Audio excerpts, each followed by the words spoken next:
Welcome back, ladies and gentlemen, to the Ruthless Awakening. I think we're on episode 13 right now, which is milestones, my friends. Milestones. We're moving forward. Yeah, Um, 13.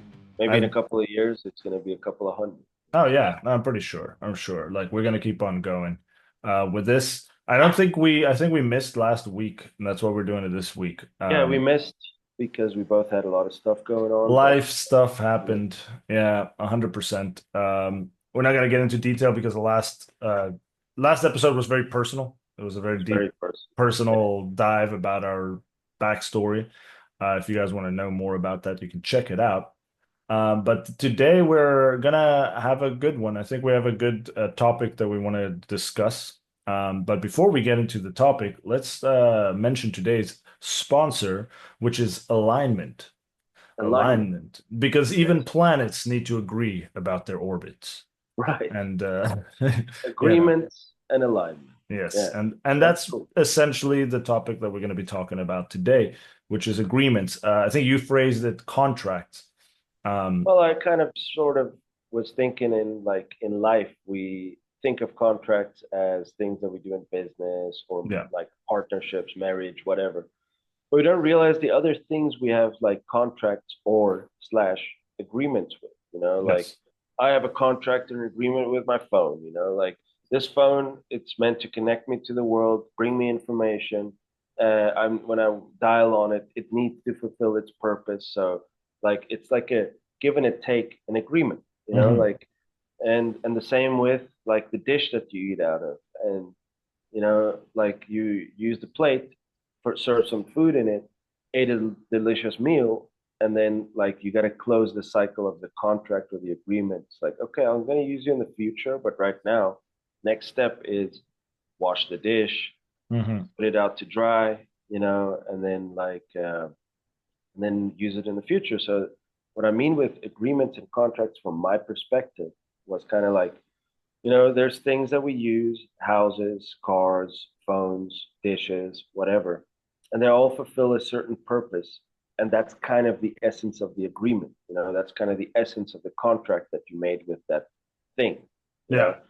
And sometimes we don't close the circuit, sometimes we don't wash the dishes, or Hmm. sometimes we don't give the maintenance to the car that we should be doing for whatever reason. Yeah. But then like energy starts being misspent. You know, Yeah. suddenly your car breaks down somewhere you didn't want it to break down, and now you have mental, emotional, spiritual energy that's being spent when you could have avoided it by doing some preventive maintenance or Yeah. whatever. You know, Yeah. like or suddenly you want to eat another meal and all the dishes are dirty, and that causes like an expenditure of energy that's not necessary for us to do if we would have done the agreement right. Like if we Yeah. would have fulfilled our part of the agreement, you know. And in agreements, there are attachments too. Like the house that I lost in the fire. You know, Yeah. it, like you don't realize how attached you are to that thing when Hmm. you shouldn't be, but you are attached.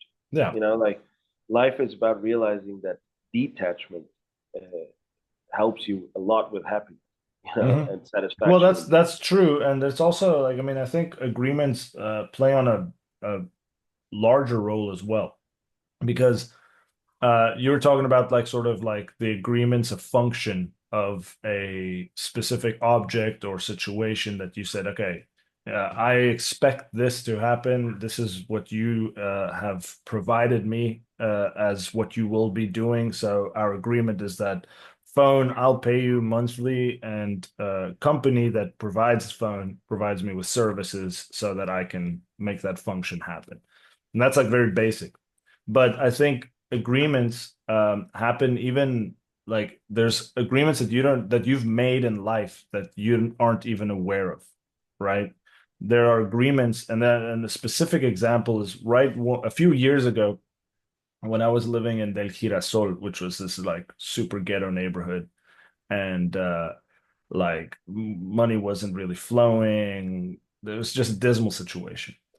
And Mid-pandemic, work was mid-pandemic, kind of exactly. gone. Like all income streams were hard to find, Yes, you exactly. know. And so Yeah. one thing that I did is I felt like at least us, because of our backstory and everything, like the poverty was something that I needed to work on. Like there's some form of poverty that I'm attracting in my life, and I don't know why.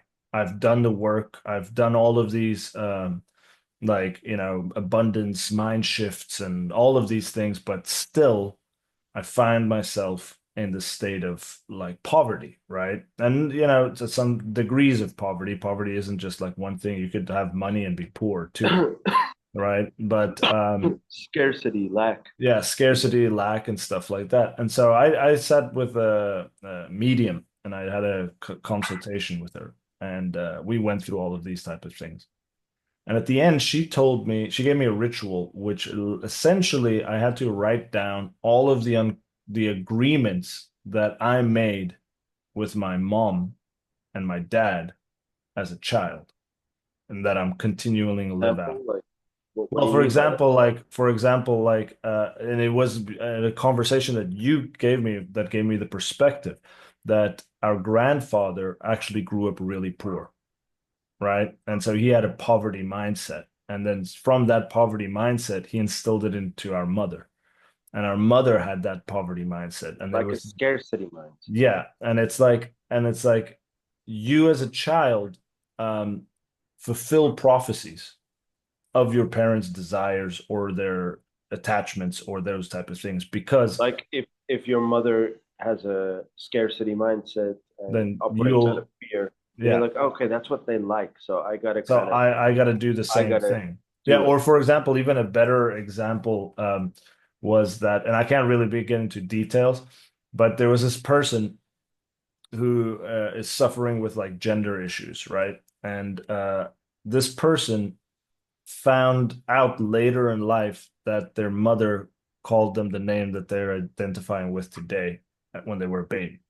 Crazy. And yeah, and so the thing is, what happened is that as a child, Like it was a because girl and she called her yes, yeah, exactly. Something like that, right? Bobby. And the kid felt the rejection and made the a contractual agreement with the mother unconsciously to be more manly, to be more masculine, to do these things. And then over time, that created the whole, gender dysphoria Puchify. stuff. Yeah. Yeah.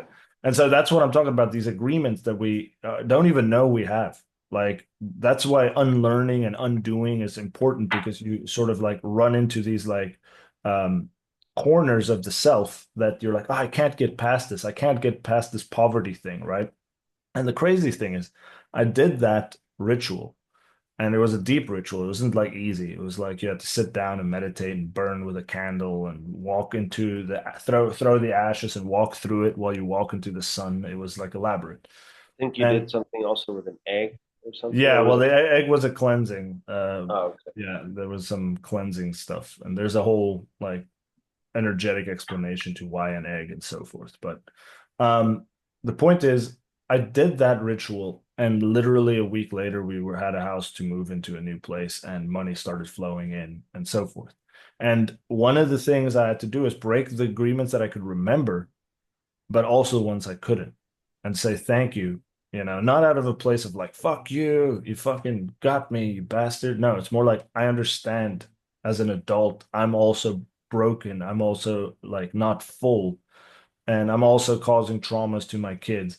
So I understand that and mom and them had us when she was in her early 20s. And, Yeah, dude. being, Like, I mean, I think I was the reason they got married. yeah, They exactly. had a night of Shotgun. passionate romance, and she was like 20 when she got pregnant, Yeah, exactly. So essentially like, a teenager.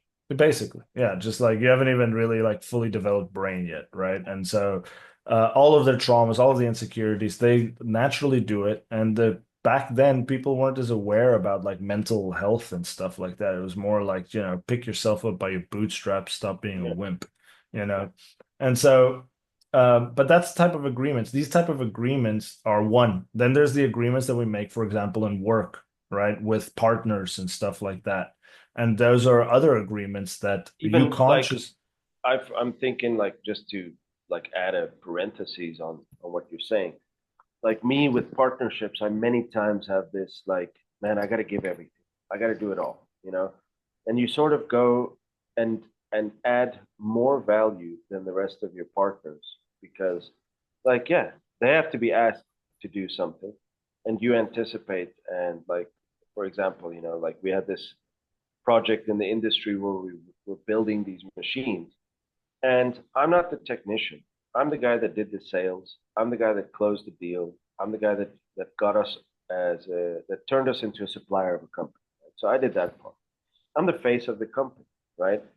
But I have engineers and people that are partners that get equal shares, and they're supposed to take care of the technical side.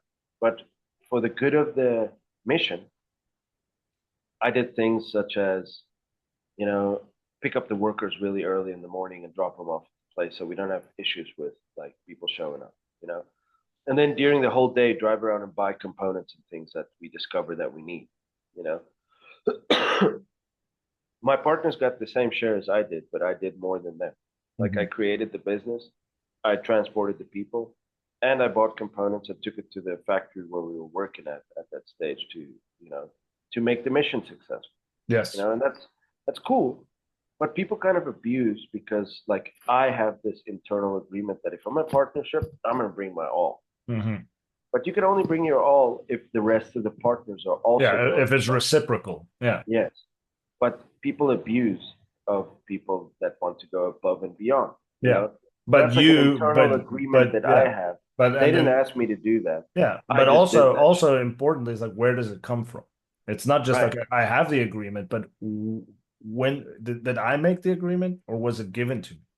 You Well, know? it's definitely formation, It's Yeah. definitely like a subconscious thing that I learned from the way my parents are, you Yeah. know, and the way they do things, and like, but then you don't give yourself your place and your space, and you Yes. don't put your boundaries, Exactly. And So that's why that ritual of breaking with those agreements was insanely important for me because it was like, thank you, but I'm living my life now, not your yeah, life. I'm not trying to please you. I'm not trying to do any of these things. I love you guys and everything, but this is my life. And so I'm doing what I'm going to do. And I'm going to let my kids at some point when they're in their teens break off with all the agreements and do the ritual with them as well. Be like, listen, dude, like I'm a fallible human being and my traumas and my rage and my anger and all of these things that spilled over when I was raising you. I'm sorry. This is just yeah. the way that it happens. It's very important to realize we're all victims of victims.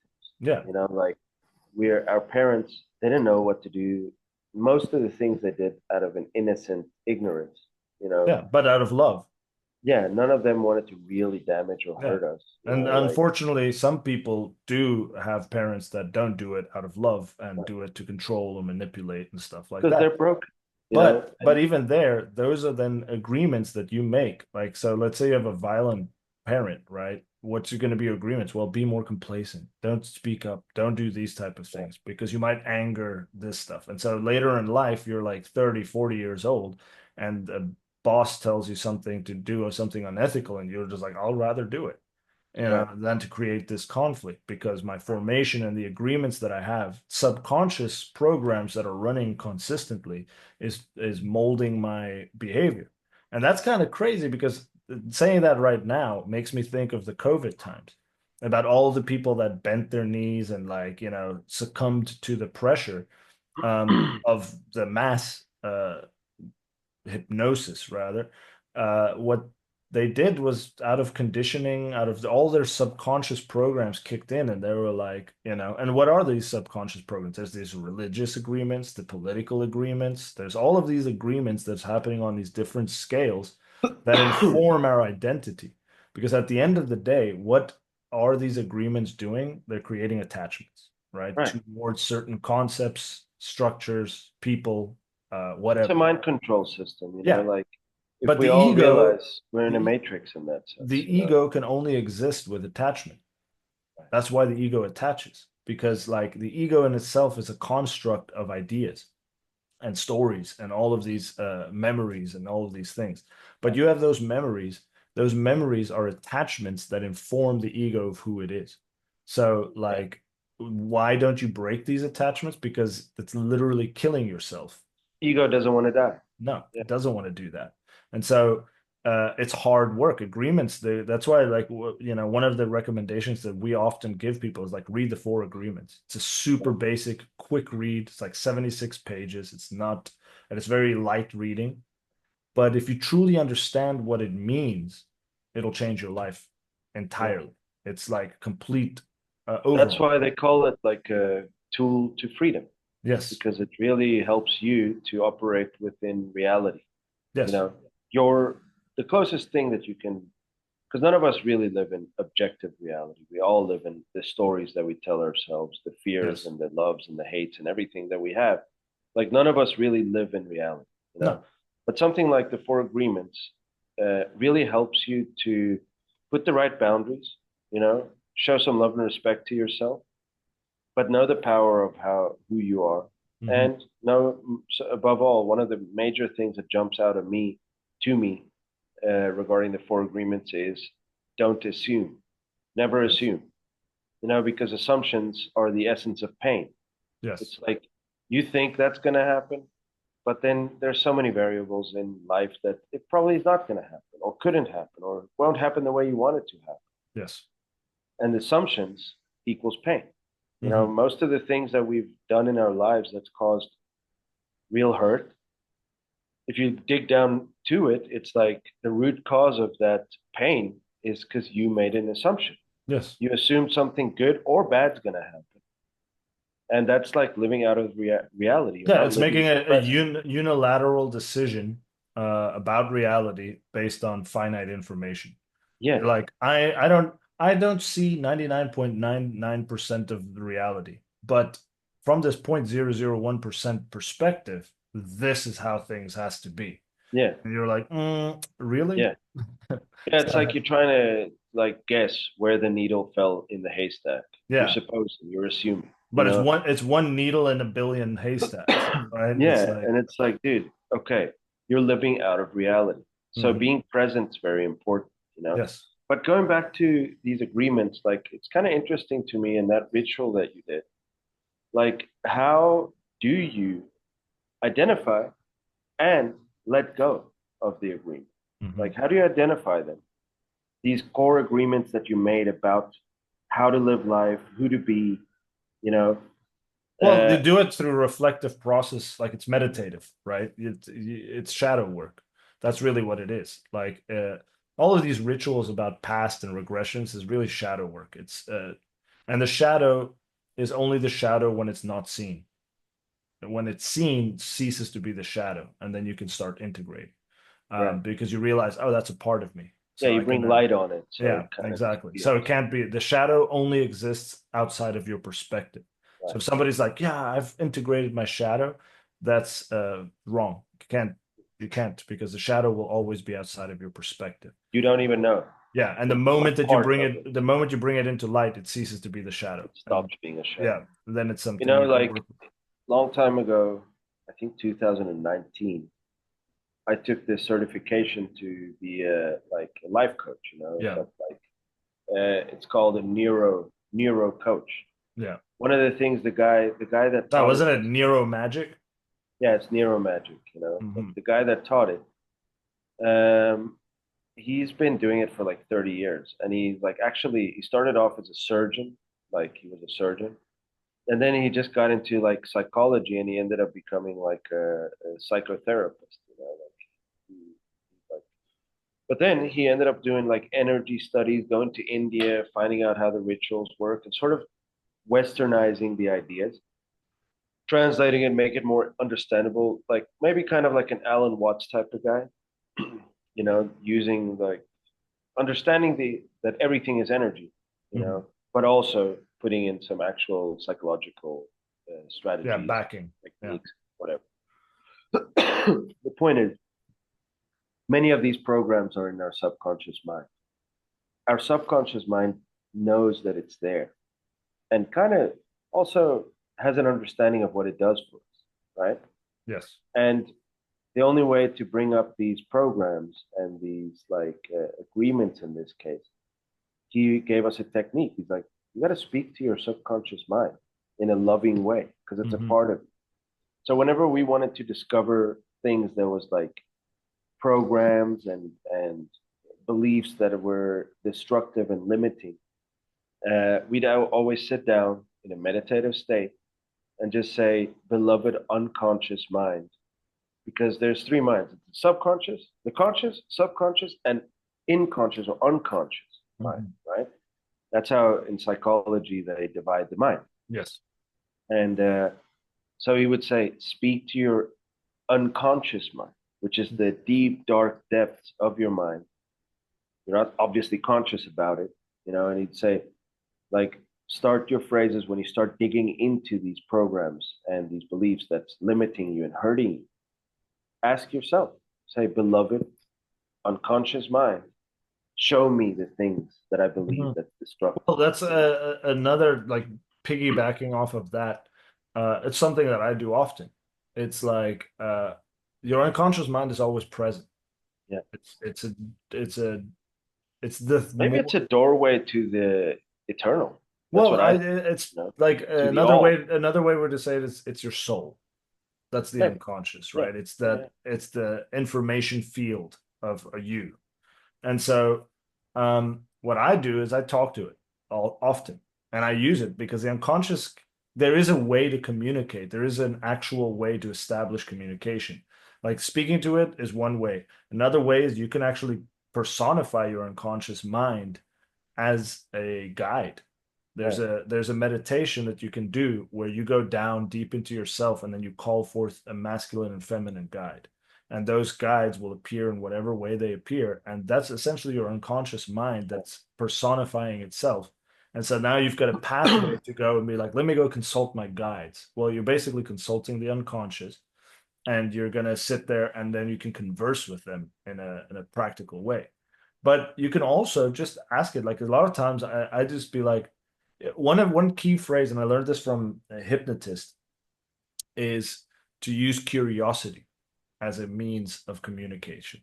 So when you're doing a hypnosis session, you can be like, close your eyes and relax and stuff like that, right? And Right. that's The order. those are all Mhm. commands, right?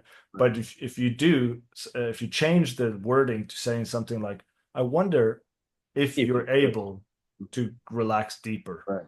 and then the unconscious mind takes that It's instruction. you're challenging me. Yeah, Yes, I exactly. can. So like Mhm. so you say, I wonder if I could find my keys in 5 minutes. Right. I wonder if this, and you provide this sense of curiosity to yourself and the situations. And talking about the agreements, I would say it's some sort of like, I wonder where this comes from. I wonder if I could find the origin.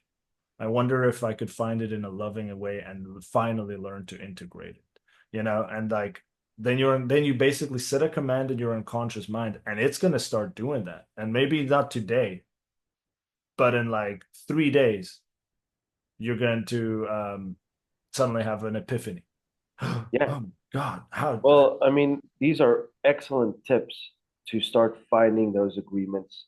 Like, there's agreements that's positive in our life. totally. The whole thing here is what we're trying to get at is there's some agreements that are actually destructive and damaging and hurtful towards yourself, your success, your life, your future, everything, right? So, like, we've kind of touched on some methods on how to discover those. It's a very personal thing, and only really, Yes. you know. And because we grew up in the same house, and I have different agreements than you know, Yes. like it's this. There's Yeah, similarities, you're the eldest, so you have yeah, different expectations from your parents. You had right. different, So yeah, yeah, and even if I wasn't, if we were twins, yeah, which I do have in my house, I have twins, yeah, and we raised them the same. I'm the same person with both of my daughters, but both of them respond differently to or interpret differently how I interact with them. And, it just changes the way they manifest yeah. as human beings. But okay, we've kind of touched on how to discover the agreements that are hurtful to you. Good suggestions, the whole internal dialogue, bringing it up. What did you do to let go of it? Like, how did you release it? Like, what? What could you give us as a technique that actually Well, helped the you? that ritual that I did was fundamental. But what, in essence, what was the ritual? Like, Basically, said sit you burned down stuff or whatever. But on one piece of paper. You sit down, and one day you're only reflecting on the agreements that you have with your mother. So you're like, okay, what do you um, feel you have to do to please your mother? like, for What instance, what did you feel? I mean, I Well, know like I it's said, there was the vulnerable whole to say poverty this shit, thing. The but whole poverty thing, like for me, was one thing that was that came up, and I felt it came more from my mother's side than from my father's side. And and I said basically, like I was like, this agreement, this generational agreement, I no longer, it doesn't serve me, and I don't want to follow this path anymore. That's it. I just wrote it down to that statement and said the attachment to this concept, to this energy, whatever the way you want to interpret it, that resonates with you, right? And they just write it down, or like, you know, do you like forgive them or yourself or yeah, anything like totally. I mean, the thing is, it's done in that? love. It's not done it's not done in a state of like Like a judgment. resentment. Yeah, it's not about judgment. It's about love, and it's about recognizing. And it's saying, like you tried your best. Like I love you, and that's the thing. And I spoke to the spirit of my mother and I said, yeah, I love you and I respect you and I thank you for everything you've done for me. I was By like the way, the our mother's not dead, Yeah, so it's she's fine. alive. Yeah, shout out. Shout Yeah, out shout out to to the mom, to the granny. to the Um, yeah. the matron. So yeah, exactly. How right? Yeah.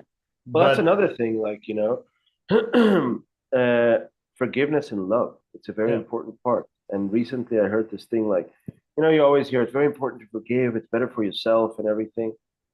And I kind of, yes, I accepted that, but inside of me was always like, fuck that, dude. Like, fuck the person, you know? yeah, Like, I forgive him, but fuck him, you yeah, know?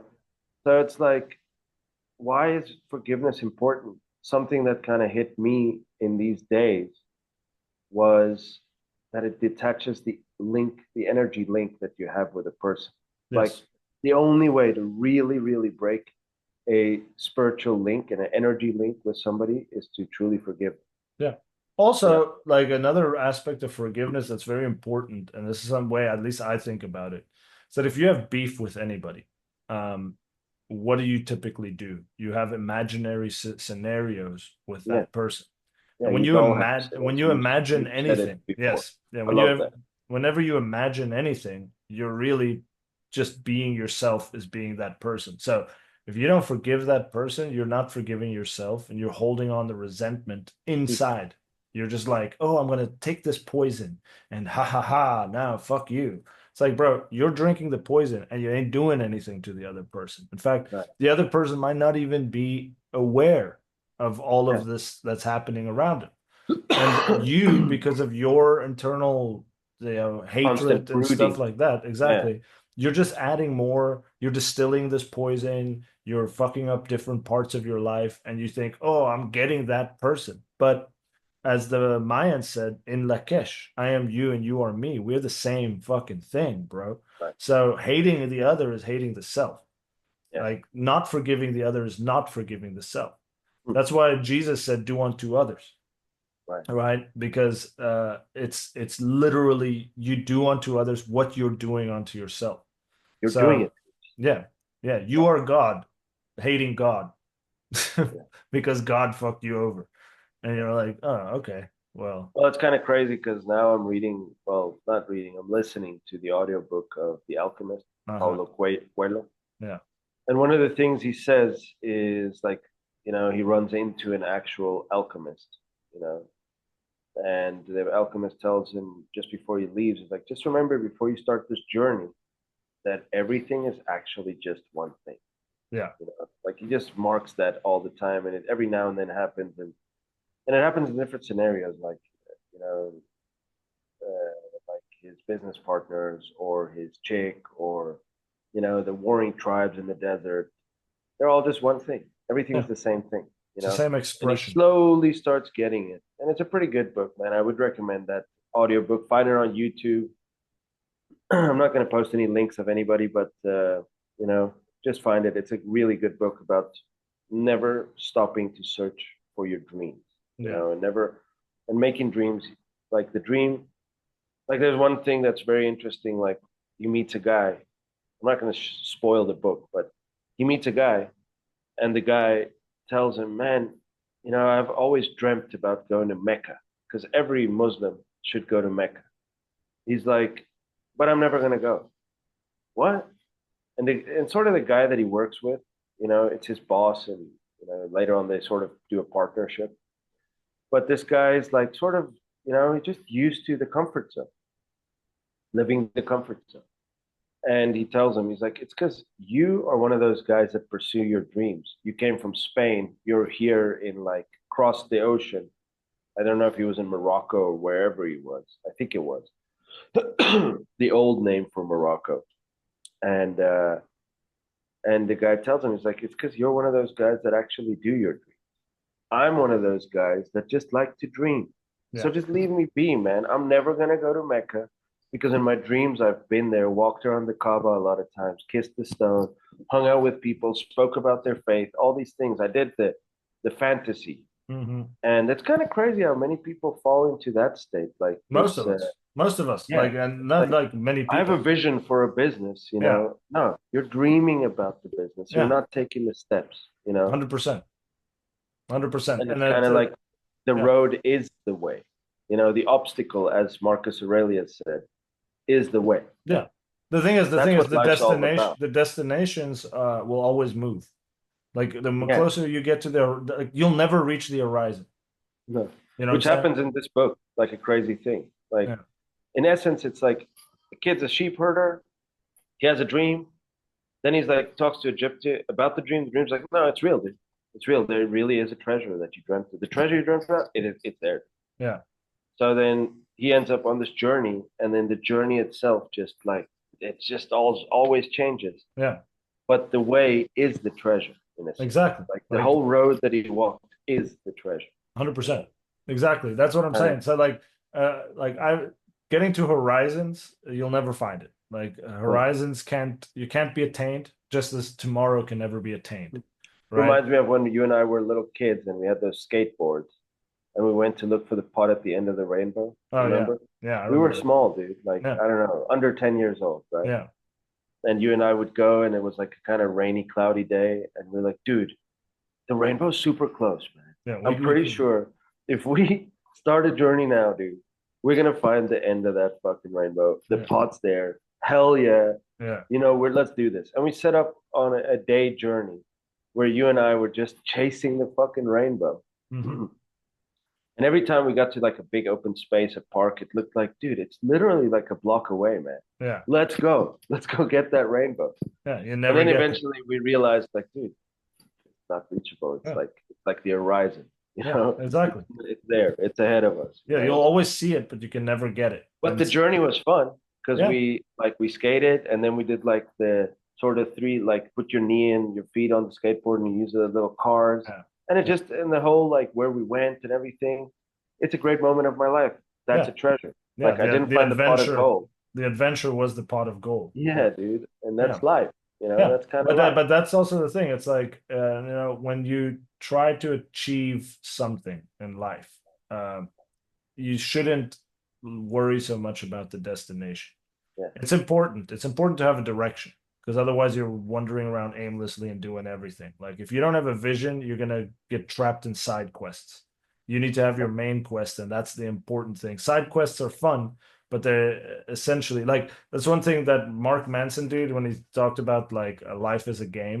He says usually in games, side quests you do to level up so that you can achieve the main quest. But in life, it's reversed. The main quest is where you level up, and side quests are distractions. So if you go into like, oh, I'm going to quickly go do this one thing, I'm going to quickly do this other thing, you're distracting yourself from the main quest line. Well, you're gonna burn your energy. You're gonna be tired, and then when you get to that main quest line, you're not gonna have what it takes to pull through. So, like the trick is really to like detach yourself from the need of achieving that goal, have it as a directional point, but then enjoy the process. That if you're not enjoying the process of achieving, then what you're achieving isn't worth it. It's like, well, it's hard. Well, that's okay. If you're enjoying the hard work. I did before this podcast, I was like, I'm going to do exercise. It's something I like to do. I was a little hungover because I drank one whiskey too much last night. Too many. Yeah, Hell yeah. yeah, I Me was too. just like I had like a splitting headache. My baby woke up at 4, so I was helping trying to get her to sleep, and then my son woke up. I still had a headache. Got two aspirins, and then by the time my headache was gone, you were like, "Hey, in like an hour." I was like, "Can I do it?" I was like, "I can do it." So I like doubled down. I did it, and it was hard. It was really hard, but I love it. It's fun. And my destination of where I'm trying to get to is to like get myself. I'm like, I just turned 40 last year. This year I'm turning 41. I want to be the healthiest I've ever been. I want to be the strongest I've ever been. I want to look the best I've ever been. That's what I want. I believe my body is a temple of my consciousness. And so therefore I need to train my body because a strong body will be a strong temple, and a strong temple will allow my consciousness to expand further and further. So, um, but I'm not sad when I look in the mirror and I don't see what I want to be yet, because I'm like, oh, cool. Tomorrow I get to do it again. Tomorrow I get to hit this thing again. And I know that over the next year or so, somehow my body's going to transform into that vision. But I don't need to worry about getting there. I just need to enjoy the path and try to Right. push myself and try to do that. And that's a very good metaphor for life and for achieving and anything that you do. It's like, don't care so much about that big success, the big win, the big this thing, the big whale. What is the phrase that came to my mind? Well, many people try to hunt for the big elusive whale. Why don't you take up trout fishing? Like, it's easier, it's more consistent, and you can have 10 trout farms and get the same output as a whale, but the More. whale is like hardcore, it's out in the Yeah. wilderness, it's difficult. Yeah. So point is, just find yourself a process that you like and find the value of your end goal in that process, and then the end goal will manifest automatically. Like, you don't have to worry about So, I mean, our topic is agreements. it. Yeah. And the way that I see this is like in the positive, we spoke about the negative part of it and how agreements could be destructive. Hmm. But really, like we should have a general agreement with life. And that agreement has to be based on who we are as people. Yes. What is it the thing that makes you happy and gives you joy? You know, and if you do that activity, there's a cause and an effect in everything in life. So you don't even almost have to worry about the effect. You just got to focus on the cause. Yeah. And if you do the cause, there will be an effect. There's Yes. no, you can't, because in this universe, everything is a give and a take, a cause and effect, an Yeah. ebb and a flow, everything, you Yeah. know? So, like, maybe it's time for all of us to, especially in times like this, like times where there's economic uncertainty, there's a little bit of a stagnation in the economy, industry, work, whatever. Things change, right? So it's like the end of a cycle that we're living in general, like an end of an era. We don't know what the next era holds. So in times of uncertainty, you should look for the things that create certainty. And what are the things that create certainty? Well, principles that you base your life, you know, like laws, because tendencies and trends and fashion changes all the time. But the law of gravity has been and will always be the same thing. Yeah. Like it will never change because of the trends of the time, the fashion and the moment. Yeah. So it's very important to find core principles Hmm. in times of uncertainty. And to And renegotiate your agreements. The thing is, so we're agreements. touching on core principles Yeah. now. And the thing about Like agreements is like that who are you? What do you want to do? What do you want to achieve? You know? And then, dude, okay, the rainbow ain't there anymore, but let's stop at this park and let's chill a little bit and hang out, like fly some 100%. kites, Yeah. you But know? that's what I'm saying. Like, the agreements aren't necessarily a bad thing. Like, the fact about an agreement or a contract or whatever, life contracts or agreements or whatever, is that they exist. Like, it's not good or bad. It's like a hammer. A hammer isn't good or bad. It's how you use it and what's the purpose behind the hammer that makes it a tool of destruction or a tool of construction. So um, agreements aren't bad, and your ego does need to have agreements to exist, and it needs to have certain attachments. The difference is consciously choosing those attachments or having unconscious attachments and agreements govern your life. That's really the whole purpose of That's the magic essence of and this. alchemy and all Yeah. of these things, is Yeah. like becoming conscious of the Right. agreements, and Know then thyself. yeah, and then aligning yourself within those. Because if you say, hey, you know what, this boundary, the boundaries are agreements that you have with yourself, right? It's like, I don't allow this shit to be. Random strangers can't put their fingers up my asshole. It's an agreement I have, you know. Right. It's Sounds it's pretty a very safe. personal one. It's Right. it's what I like to Yeah. keep my personal space, you know. And if somebody tries to do that, I will push back because it's a boundary, right?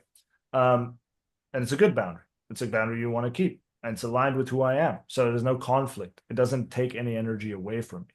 But when you have an agreement that you're not certain of, that you have to be quiet when an authority figure speaks, like they did with the Malaysia Air, and I think it was in the early '90s, late '90s. Malaysia Air had the highest crash rates in the world because their culture and was basically like you can't speak up to an authority Yeah. figure, Right. right? So there would be a stewardess seeing the engine on fire, but wouldn't tell the captain because of culture. And that's an agreement, a cultural agreement that they had. And the way they actually finally circumvented that is they made everybody speak in English. It removed that cultural filter that allowed them to be like, engine's on fire, sir. Oh, okay, cool. You know, now and then their crash rates stabilized and they became better.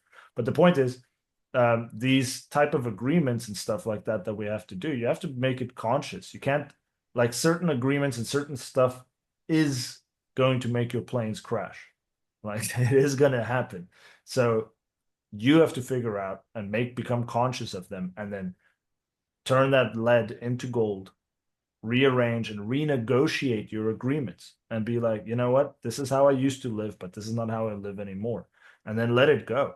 The thing about letting it go is that we don't like to let go of things. Like we don't like we humans are by nature accumulate. We're accumulators and we like to, oh, look at my car, right? That's my car. And that talks about who I am as a person. Look at my house. That's my house. And all of the agreements that come with that house. It's me, you know, and so forth and so on. But in your case, for example, that wasn't your house, but you thought it was. And there was an agreement and it was an illusion of an agreement, but the agreement was actually, it was never your house. And you lost it. So you never really lost your house. You just lost the idea that you thought it was your house.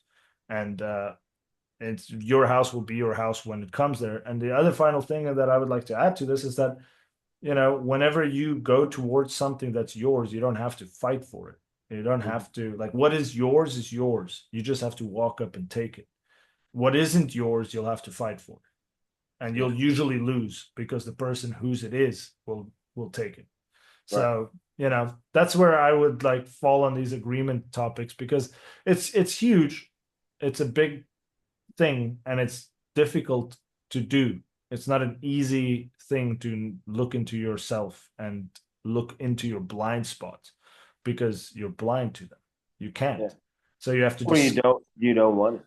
or you don't You want just to. don't want There's to. You pain. know they're there. Yeah. And it's like it's gonna, like if I detach from the agreements with my mother, or my father or whoever, you know, then you feel like you're failing too. Yeah. Like Well, like, how about this? I'll even give a better one. When you had to break off, when you finally stepped out of the Christian mindset and the Christian like way of being, the beingness of Christianity, what about those agreements? I think one of the agreements that was really heavy was like going to hell.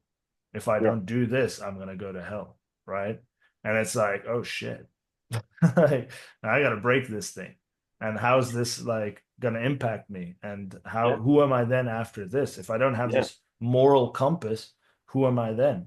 You know, Mhm. will I just go out and murder people and stuff like that? And, you know, and turns out, no, you won't, because there's still a sense of values and morals and stuff like that, and still some borrowed agreements and conditioning from that previous life that you had, right? But those are agreements that was a tough one. That was really hard. Like at least for me, it's like when I had to be like finally say the words, I am not a Christian anymore and mean it.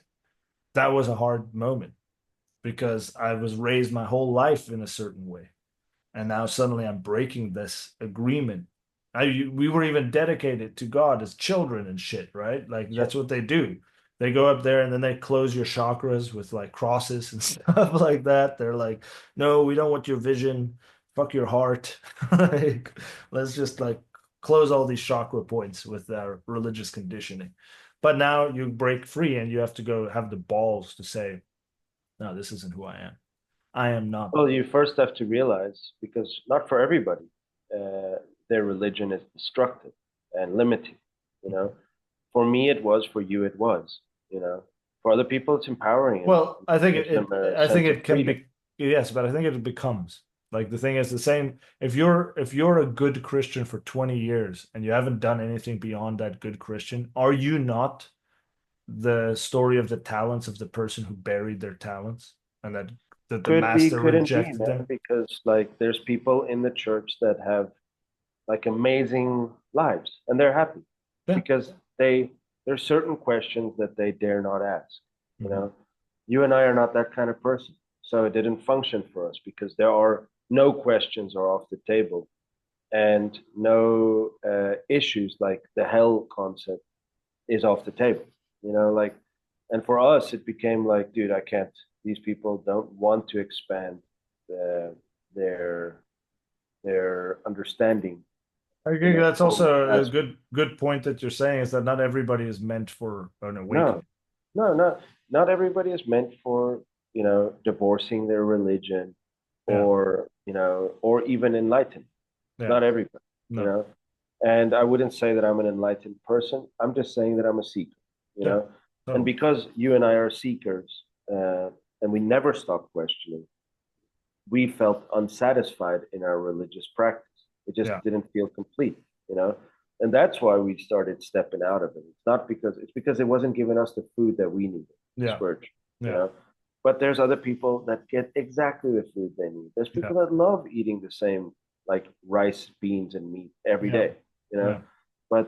But you and I don't. So Mm. for us, it didn't work. So I guess the way to break from these things is that like to bring the unconscious things that are not working for you, that could be working for somebody else, but it's not working for you. That's a very personal thing, and only you could ask yourself that. And then when you get conscious about it, then you got to start stepping out. You Yes. got to do it.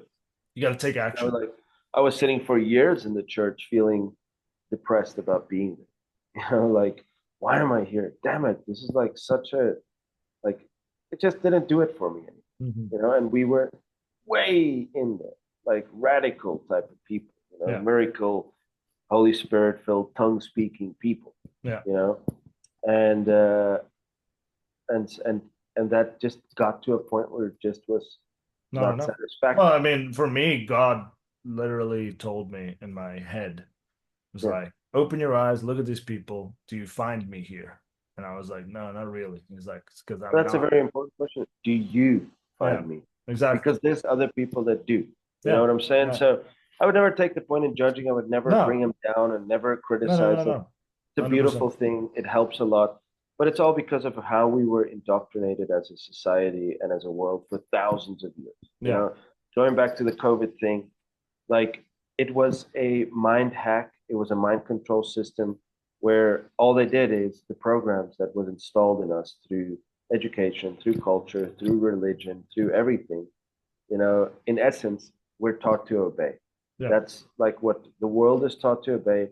What the powers that be wanted to see is how strong is our programming in Hmm. society nowadays? Well, turns out pretty freaking strong because 80% of the world's population, 70% of the world's population got vaccinated, you know, Yeah.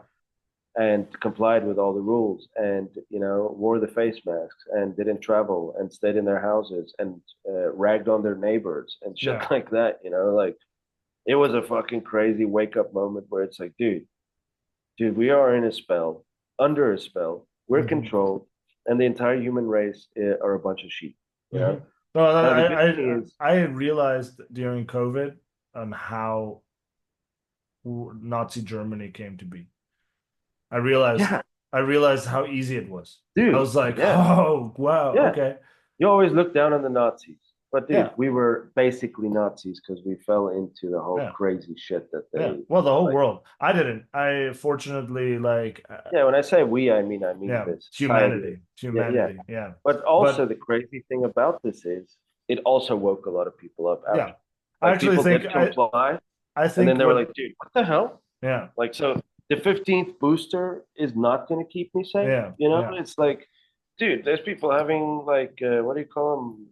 Microcridosis or some shit like that, where the heart like fission. Myocar, I don't know, some Yeah, shit like something that. like that. Yeah, I don't Yeah. remember the exact name, but We're people's not dying, we're dude. not doctors, folks. Yeah, young like soccer stars, Myocarditis is myocarditis. Yeah, yeah, soccer people, dude. I'm 24 years old. I'm in the best shape of my life. I've been training professionally. Boom, heart attack right there on the field. You know, it's yeah, like they're crazy. You know, but that kind of shit, like the whole, let's see how far we can push this thing.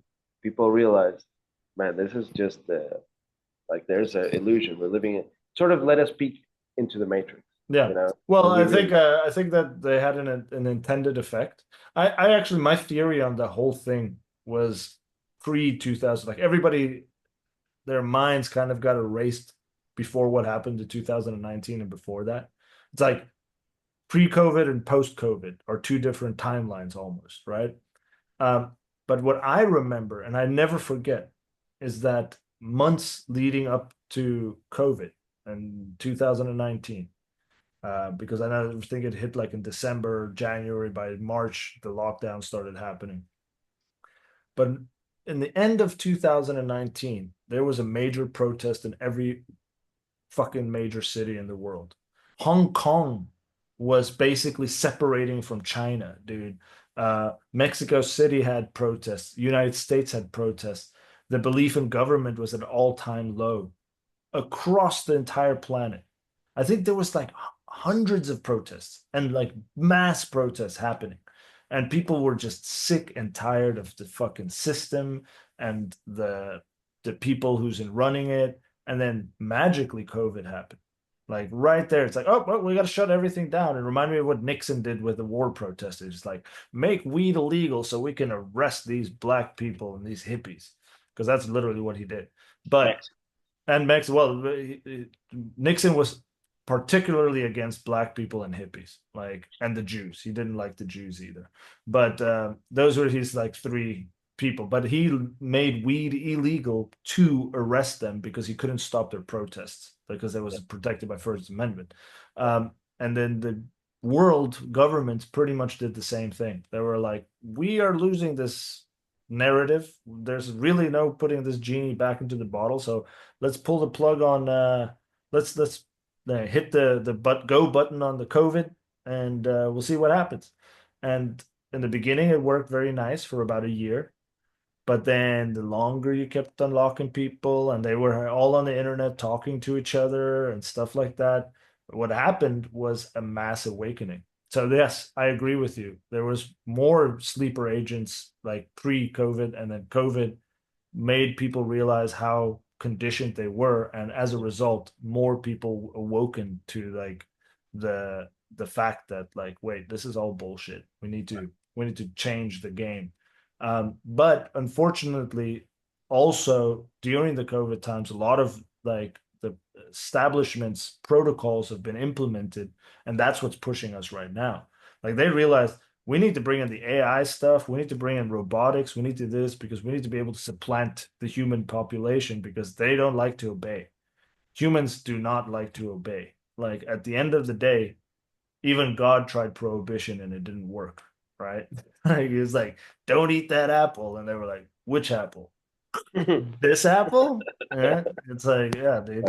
So yeah. it's just our human nature is disobedience. It's like we will go against the power structure, although We can also be Unless it's conditioned. convenient. It's convenient for us. Like Yeah, the only reason we obey is to be part of the tribe and to function in society. And if there's a give and a take, and it there's an works, it's fair. agreement. There's an There's an agreement. agreement. It's Yeah, fair. yeah, But the moment that agreement becomes not fair, such as, yeah, yeah, okay, you could buy that house, pay it all down, but then you still got to pay some tax on owning property. yeah, Oh, dude, yeah, sure, you could do any job you want, my friend, but there's something called income tax, yeah, you know? yeah, So eventually they push their hand too far, as they did with COVID, and they'll yeah. do it with everything else because power is a hungry thing and it's a corruptible thing. So it will always never be satisfied, and it will always try to take more and more and more and more and more. And that's why they try to make people not conscious and not honest with themselves and not self-governing, you know?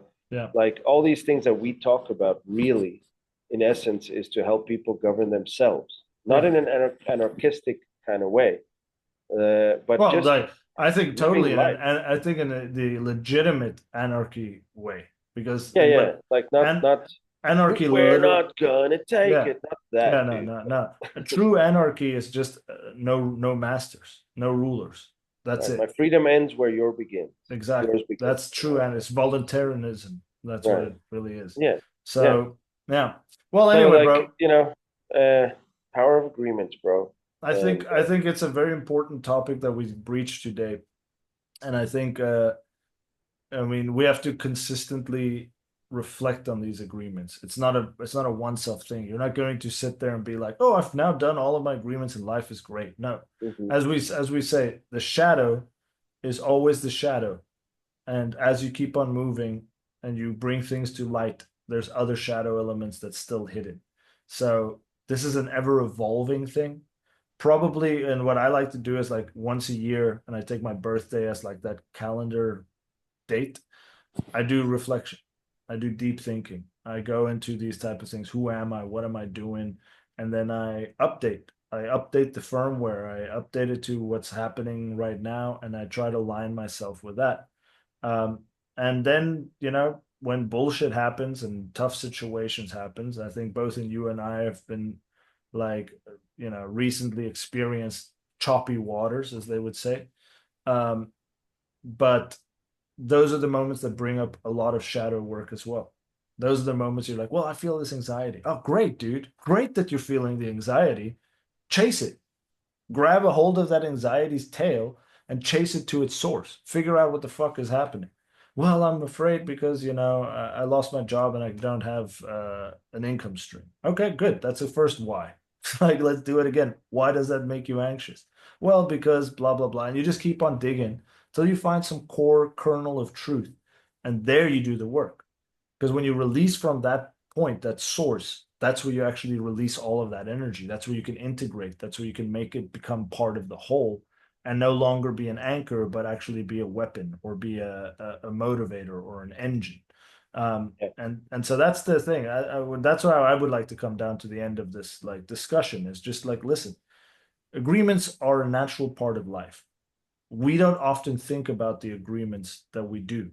We don't often. And most of the time, the agreements are running on an unconscious level. So it's very worthwhile, especially if you feel stagnant, if you feel drained, if you say, what are the agreements that are keeping you there? What are the attachments that are maintaining you locked into this state of being? Because, and I would like that a future episode talk specifically about attachment, not the agreements, but the attachments themselves, because not all attachments are bad, not all attachments are good. But all attachments will link you to the reality that you're in. So if you want to change your reality, you change the attachments that you have to. right. If you want to change the circumstances, you have to change those configurations of your life. And so yeah, and but all of the attachments start with agreement, Yeah. the contracts that we I make with. accept. Yes. Yes. And then as a final note, I would like to bring in the Picard phrase that is literally from that show. I couldn't find it from the Star Trek. concept. Yes, the Picard first episode. Jean-Luc Yeah, Picard. I only saw the first episode, and I've never seen anything else. But in that first episode, they said one thing that stuck with me, and I was like, "Oh my God!" It was like an epiphany. And I never heard that phrase before anything other than that show. So I call it the Picard principle. But basically, it says a promise is a prison. Promise is a prison because you create agreements, and it's a prison because you imprison yourself as the promiser to fulfill something. And if you don't fulfill it, you're in that jail of that thing. And you imprison the other because you set up expectation and they're going to wait for that expectation until they're doing this. So promise is a present. So I stopped trying to promise anybody anything because it's agreements. It's agreements that are like not well thought out. I promise I'll do it. Well, are you really thinking? Are you actually going to do it? It's not I promise. I'm going to do it. I'm not going to do it. It's like cut the bullshit. Get down to the brass tacks, and then take it from there. So I don't know if you have anything else to add. Not really, man. I think we talked about a lot of stuff today, and as usual, it was like pivoting and going and weaving to different topics. Weaving. But yeah, it's the weaving, man. I know how to weave. Which is weave. Uh, I'm the best weaver. I'm the greatest weaver. Other Anyway, people try to weave. but nobody can do it like I do. I'm the Anyways, best. Yeah. Orange Man, good. Uh, yeah. Anyways, not really, man. I don't really have much to add to that. I think we covered a lot of topics. I think that agreements are an important part to be conscious about in life. And, you know, let's agree that we're going to find the agreements that are limiting us Yes. and let go of them. If it is through forgiveness or just starting to practice something else, then yeah, let's Yes. let's do Well, that. tomorrow's a full moon, so if anybody wants to do like I know most people are gonna see this after the full moon, but I do rituals on full moons and on new moons because I like to stay in sync with the lunar calendar because it's the most accurate to the Earth. Well, the constellations, and Yeah, but the 13 those moon, like things. the 13 moon calendar that the Mayans were following, it's like literally based on the Most exact. yeah, dude, it's if we all were to have followed the 13 moon calendar, every month would have 28 days. A week would always start on a Monday, it will always end on a Sunday, and there would be no like spillover, no quarter We won't days. we won't leap year. Yeah, and you'd be totally in sync with nature. Well, that's something that we could talk about later on because before the Gregorian calendar and everything, the way people measured time was through like constellations and their Yeah, position, you yeah. know. So really for the universe, its watch is the The way planets planets. are Yeah, positioned. exactly. That those are times, those are seasons. We were conditioned to believe in hours, seconds, and minutes, Yeah, but really we live in seasons. yeah, Us humans, we actually live in seasons, and we should do things according to the seasons in our life, not yeah, not times, not months, not nothing. It takes a lot of stress off you when you stop putting, like, it's good to have a time period, a target, whatever you want to deliver something, but and the general picture of things, we should live in the seasons that we're, you yeah, know. exactly. So, Yeah, I think we're all going into a season of rebirth, all yeah. of us, The humanity, all. Phoenix rises, man, and that's what we're working on ourselves. And so I think we're all moving in towards a new timeline, and it's a good time to renegotiate the agreements that you And made rebuild yours, and and it will rebuild happen yourself. Yeah, faster than you ever thought it would. 100%. Anyways, friends and family, love you As fuckers. always, comment, let us know what's up. And if you did enjoy this, share this. If you think that other people can have value from these type of conversations, share it. Help us out. We're doing this because we love it. And Just talk to her. yeah. That's all we do. Put that play. Anyway, you guys have a good one. Peace out. We love you Peace. guys. Have a good one. All Later. right, my bro. Bye.